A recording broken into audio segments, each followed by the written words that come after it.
और मातृवेणी को प्रणाम करती हूँ और यहाँ के संतों को जो उपस्थित हैं उनको दंडवत प्रणाम करती हूँ कि मेरे छोटे से निवेदन पर मेरे गिलहरी प्रयास को समझते हुए वो आशीर्वाद देने स्वयं पधारे। आप लोग देख रहे हैं कि मौनी अमावस बसंत पंचमी तक तो हमें समझ में आ रहा था कि भीड़ आएगी, श्रद्धालु आएंगे, लेकिन उसके बाद भी जो भीड़ उमड़ गई है, उसके बाद से जो कुंभ की धरा की हालत हो रही है और नदियों के किनारे की हालत हो रही है वो दयनीय है। तो ये कैसा सनातन है जो उमड़ तो पड़ा है पर हमारी वैदिक रीतियों को नहीं मान रहा है। जो भी चेंजिंग रूम है, जो भी कचरे के डब्बे हैं, जो भी कुंभ की धरा है वो पूरी तरह से मल मूत्र और कचरे से भर गई है। अगर हमें ऐसा लगता है कि हम कुंभ की धरा पर आकर कुंभ में डुबकी लगाकर पुण्य को प्राप्त करेंगे, मोक्ष को प्राप्त करेंगे, पर उसी किनारे पर कुछ ऐसे वस्त्र जो देखने योग्य भी नहीं होते हैं वो छोड़ जाएंगे, कचरा छोड़ जाएंगे, मैगी खा रहे हैं, वेफर्स खा रहे हैं, तो ये कौन सा सनातन है जिसका दोहन और शोषण नदियों, जंगलों, पहाड़ों के बाद हमने कर दिया।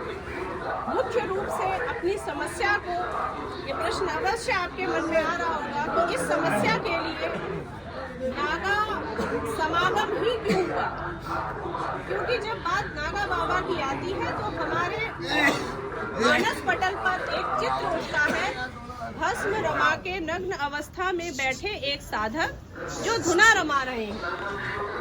और धुना रमाते रमाते वो जब स्नान करते हैं तो उनके बहुत अद्भुत दृश्य होते हैं, उनकी जटाओं से गंगा यमुना नदियाँ निकल पड़ती हैं।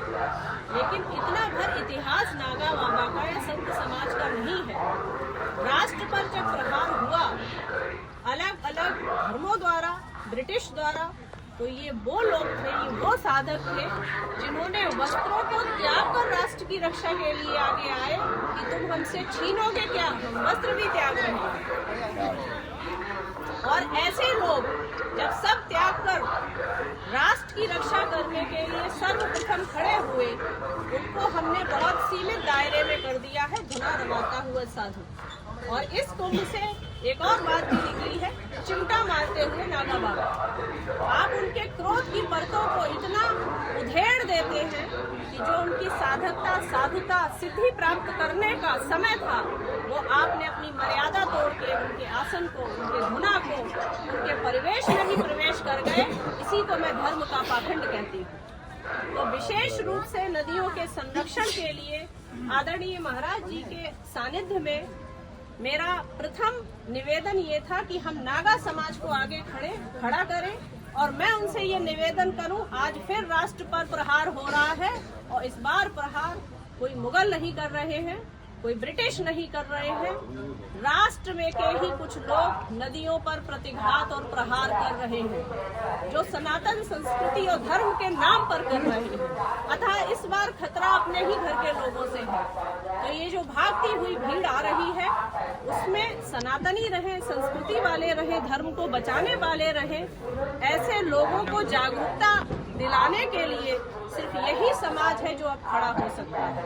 तो मेरा निवेदन है कि नदियों के तटों पर जो लोग सिर्फ कुंभ में दिखते हैं, गुफाओं में बैठते हैं और उसके बाद अदृश्य हो जाते हैं, तो मेरा उनसे निवेदन है कि वो पुनः नदियों के किनारों पर अपना खप्पर, अपनी तलवार, अपना चिमटा उठाकर खड़े हो और पूरे राष्ट्र को ये संदेश दें कि अब अगर नदियों पर किसी ने प्रतिघात किया तो हम आगे खड़े हैं, क्योंकि अगर नदियां स्वच्छ नहीं रही तो अगला कुंभ नहीं होगा। और इसी के प्रकल्प में एक थैला एक थाली अभियान पंचतत्व के द्वारा 40 संस्थाओं को जोड़ के चलाया गया था, ताकि स्टील की थाली और कपड़े के थैले हम बांटे। करीब 15 लाख थालियां और 16 लाख कपड़े के थैले हमने अखाड़ों में, शिविरों में बांटे, ताकि ये कुंभ प्लास्टिक मुक्त बने। 40,000 टन कचरा और 8,000 टन प्लास्टिक इस कुंभ से निकलने की उम्मीद थी। प्रकल्प यही था, कचरे का निष्कासन कैसे करें या कचरा बनने ही ना दें। तो हमने दूसरा वाला विकल्प चुना, हम कचरा बनने ही नहीं देंगे। ये छोटा सा प्रकल्प था, लेकिन जब तक इसमें साधु समाज का आशीर्वाद, नागा बाबाओं की सिद्धता, पत्रकार बंधुओं की लेखनी, राजनेताओं की अपनी जो योजना होती है वो, और अधिकारियों का दिमाग नहीं चलेगा, तब तक नदियां बचेंगी नहीं। तो कुंभ को जो ऐतिहासिक बनाया है और अंतर्राष्ट्रीय स्तर पर इसका एक समाज में संदेश गया है, वो स्वच्छता के साथ जाएगा तो और अच्छा दिखेगा, क्योंकि वहाँ की नदियाँ देवी नहीं है और स्वच्छ है, और हमारी नदियाँ देवी है और अस्वच्छ है।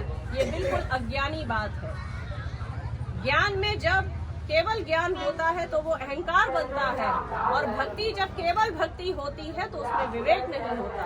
अतः अब समय आया है हम धर्म में, संस्कृति में ज्ञान के साथ साथ भक्ति, बुद्धि, विवेक डालें और ये समझें कि नदियां देवी हैं। और इसके लिए मैं नागा बाबाओं से, साधु संतों से और महाराज जी से विशेष कर निवेदन दंडवत प्रणाम करके करती हूँ कि नदियों के किनारे पर आप लोग खड़े होइए। मेरा साहस कम है, आपकी शक्ति दुगनी है, क्योंकि आपके पास अलौकिक शक्तियां हैं, आपके पास सिद्धि है, आपके पास साधकता, साधुता है।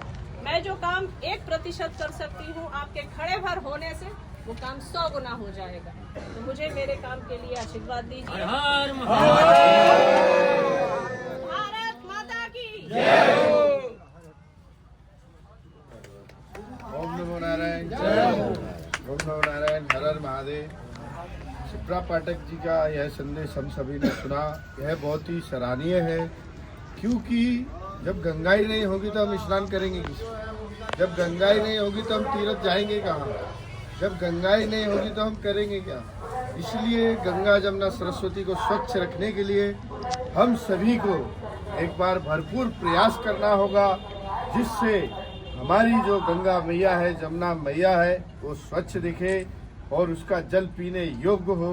केवल स्नान करने योग्य नहीं, जल पीने योग्य भी होना चाहिए, जिससे हमारी सनातन संस्कृति की जो भी नदियां हैं उनको जो है देखकर विदेशी पर्यटक भी कहे कि नहीं, भारत में स्वच्छता है।